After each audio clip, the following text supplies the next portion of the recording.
আমার নিচে এই ভিডিওটা দেখতেছেন না?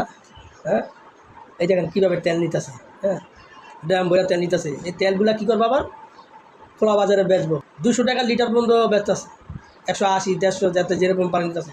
আমি কিন্তু নিজেই ভুক্তভোগী। আপনি 1 লিটার তেল আনছিলাম 220 টাকা দিয়া, 100 টাকাই লাভ করছে অকটেন। হ্যাঁ, আর এই যে ড্রাম ভরে নিতেছে। মন্ত্রী তো ঠিকই বলে যে পর্যাপ্ত পরিমাণ তেল আছে, কিন্তু আমরা তেল পাইতেছি না কি লিগা? এই যে পাম্পগুলা বন্ধ হয়ে রয়েছে, আমরা তেল কিলগা পাইতেছি না। মন্ত্রীরা তো বলতেছে তেল পর্যাপ্ত আছে, আর পাম্পে গেলে তেল পাই না।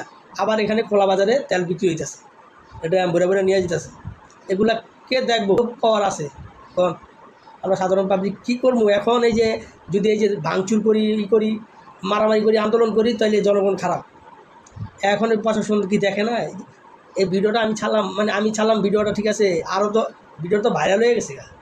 এটা কিন্তু ভাইরাল হয়েছে ভিডিওটা। এই যে তেল নিতেছে, প্রত্যেক মানুষের দেখছে, প্রত্যেকটা মানুষের রাস্তায় গেলে ড্রাম ভরা তেল নিতেছে, আর এখানে তেল পাই না পাম্পে গিয়া। সরকারের কাছে অনুরোধ থাকবো, এগুলো দেখেন।